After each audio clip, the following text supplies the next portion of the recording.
ಇದು ಜನತಾ ಸಮಾವೇಶ ಅಲ್ಲ, ಗ್ರೇಟರ್ ಬೆಂಗಳೂರು ಅಥವಾ ವಿಶಾಲ ಬೆಂಗಳೂರಿನ ಜನೋತ್ಸವ.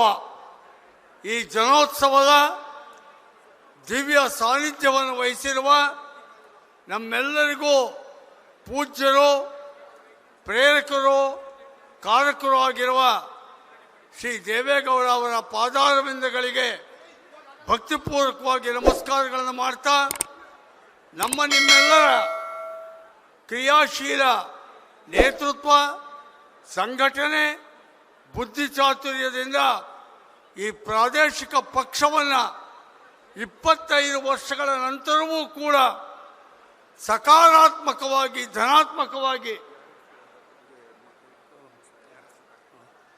ಮುನ್ನಡೆಸ್ತಾ ಇರುವಂಥ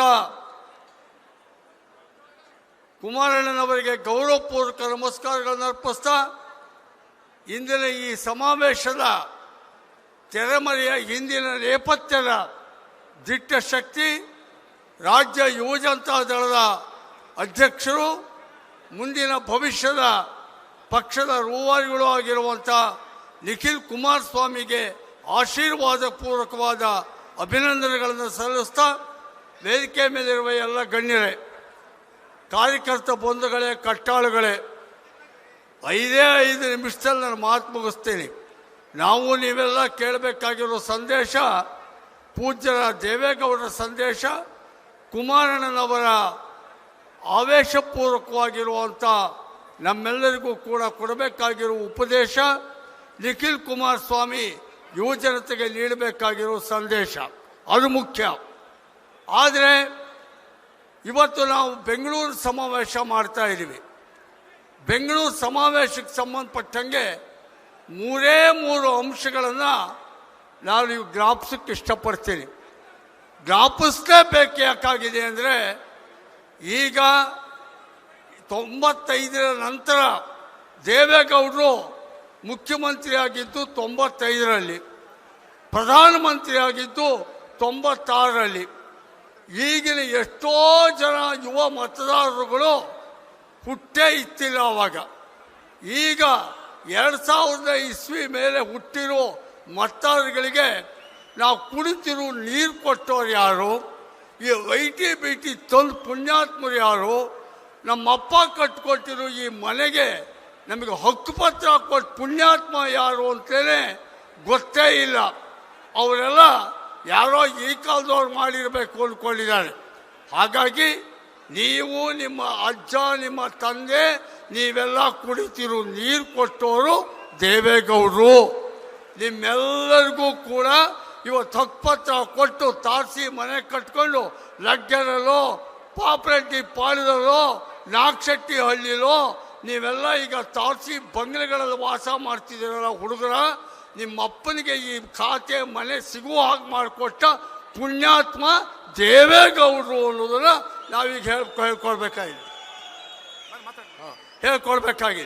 ಹಾಗೇನೆ ಬಹಳ ಮುಖ್ಯವಾಗಿ ಮಾತೆತ್ತಿದ್ರೆ IT, BT, Bengaluru, silicon city, ಹಾಗೆ ಹೀಗೆ ಇದಕ್ಕೆ ಅದ್ಭುತವಾದ ಬೆಳವಣಿಗೆ ಅಂತಾರಲ್ಲ, ಈ IT, BT ಇವತ್ತೆಲ್ಲ ಎಷ್ಟೋ ಜನ ಲಕ್ಷಗಟ್ಟಲೆ ಸಂಬಳ ತಗೊಳ್ಳೋದು, ಉದ್ಯೋಗಾಕಾಂಕ್ಷಿಗಳಾಗಿರುವಂಥ ವಿದ್ಯಾವಂತ ಇಂಜಿನಿಯರ್ಗಳು ನೀವೆಲ್ಲ ಇದ್ದೀರೋ, ನೀವೆಲ್ಲ ಜ್ಞಾಪಿಸ್ಕೋಬೇಕಾಗಿರೋದು ಇದಕ್ಕೆ ಅಡಿಪಾಯ ಹಾಕಿಕೊಟ್ಟ ಪುಣ್ಯಾತ್ಮ ದೇವೇಗೌಡರು ಅಂಥೇಳಿ.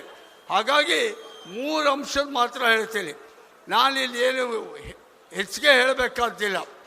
ಕಾವೇರಿ ನೀರು, ಕಾವೇರಿ 4ನೇ ಹಂತ. ದೇವೇಗೌಡರು ಮುಖ್ಯಮಂತ್ರಿ ಆದರು 95 ಇಸ್ವಿ. ನಾನು 5 ನಿಮಿಷ ಅಂದರೆ ಒಂದು 5 ನಿಮಿಷ ಜಾಸ್ತಿ ತಗೋತೀನಿ, ಯಾಕೆಂದರೆ ಒಂಚೂರು ಹೇಳಲೇಬೇಕು. 95ರಲ್ಲಿ ದೇವೇಗೌಡರು ಮುಖ್ಯಮಂತ್ರಿ ಆದರು. ದೇವೇಗೌಡರು ಮುಖ್ಯಮಂತ್ರಿ ಆಗಕ್ಕೆ ಮುಂಚೆ ವೀರಪ್ಪ ಮೊಯ್ಲಿ ಮುಖ್ಯಮಂತ್ರಿ ಆಗಿದ್ದರು. ಅಷ್ಟೊತ್ತಿಗಾಗಲೇ ಕಾವೇರಿ 4ನೇ ಹಂತದ ಬರದೇ ಇದ್ದರೆ ಬೆಂಗಳೂರು ಸತ್ತೋಗ್ತಾರೆ, ಕುಡಿಯೋ ನೀರಿಗೆ ಗತಿ ಇಲ್ಲ ಅಂತಿದ್ರು. ಆಗ ವೀರಪ್ಪ ಮೊಯ್ಲಿ ₹1 ಇಟ್ಟು ಒಂದು ಆರ್ಡ್ರು ಮಾಡಿದರು. ದೇವೇಗೌಡರು ಅದಾದ 2 ತಿಂಗಳಿಗೆ ಬಂದರು. ಕರೆದ್ರು ಅಧಿಕಾರಿಗಳನ್ನ, ಕೇಳಿದರು ಎಷ್ಟು ಕೋಟಿ ಬೇಕು ಈ ಕಾವೇರಿ 4ನೇ ಹಂತಕ್ಕೆ ಅಂದರು.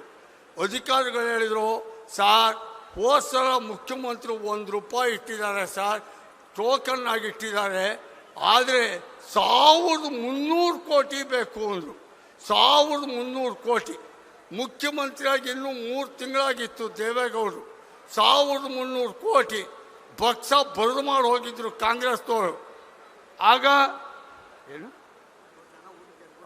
ಆ ಕಾರಣಕ್ಕೆ ದೇವೇಗೌಡರು ಅಲ್ಲಿ 1300 ಕೋಟಿ ಹೊಂಚಿದ ಜಾಗಪ್ಪ ಅಂದರೆ OECF ಅಂತ ಜಪಾನ್ ಸಂಸ್ಥೆಯಲ್ಲಿ ದುಡ್ಡು ತಂದು 1300 ಕೋಟಿ ಹೊಂಚಿ 9 TMC ಹೊಂಚಿ ನೀರು ಕೊಟ್ಟರು. ನೀರು ಕೊಟ್ಟು ಪುಣ್ಯಾತ್ಮ ಅವರೇ ರೆವಿನ್ಯೂ ನಿವೇಶನ ಮನೆ ಕಟ್ಕೊಂಡವ್ರನ್ನ ಸಕ್ರಮ ಮಾಡಿ ದೇವೇಗೌಡ್ರೆ ಕೊನೆಗೆ ITBTಗೆ ಸಿಂಗಪೂರ್ ಟಾಟಾ ಟೆಕ್ನಾಲಜಿಗೆ ಅಡಿಪಾಯ ಹಾಕಿ ಪೂರಾ ದುಡ್ಡು ಹಾಕಿ ಅದ್ರ ಕಟ್ಟಿದವರು ದೇವೇಗೌಡ್ರೆ. ಹಾಗಾಗಿ ಸೂರು ಕೊಟ್ಟ, ನೀರು ಕೊಟ್ಟ, ನಿಮಗೆ ಕೆಲಸ ಕೊಟ್ಟ ದೇವೇಗೌಡರು. ಮುಂದುವರಿಸಿದ್ರು ಕುಮಾರಸ್ವಾಮಿ, ಈಗ ನಾವು ಮುಂದುವರಿತಿರೋ ಜನತಾದಳ. ಇದನ್ನು ದಯವಿಟ್ಟು ಕಾಪಾಡ್ಕೊಳ್ಳೋಣ, ಉಳಿಸ್ಕೊಳ್ಳೋಣ, ಬೆಳೆಸ್ಕೊಳ್ಳೋಣ. ಒಂದು ಸ್ಲೋಗನ್ ಈಗ ಹೋಗಬೇಕು ಗ್ರೇಟರ್ ಬೆಂಗಳೂರು ಚುನಾವಣೆಗೆ.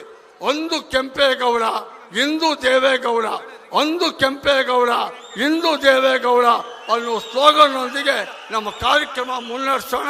ನಮಸ್ಕಾರ. ಲೇಟೆಸ್ಟ್ ಹಾಗೂ ಇಂಟ್ರೆಸ್ಟಿಂಗ್ ಸುದ್ದಿಗಳಿಗಾಗಿ ಬಾಸ್ ಟಿವಿ ಕನ್ನಡ ಚಾನೆಲ್ನ ಸಬ್ಸ್ಕ್ರೈಬ್ ಮಾಡಿ. ಹಾಗೆಯೇ ಬೆಲ್ ಐಕಾನ್ ಪ್ರೆಸ್ ಮಾಡಿ. ಇದರ ಜೊತೆಗೆ ಫೇಸ್ಬುಕ್, ಇನ್ಸ್ಟಾಗ್ರಾಮ್, ಎಕ್ಸ್ ನಲ್ಲೂ ಮಿಸ್ ಮಾಡದೆ ಫಾಲೋ ಮಾಡಿ.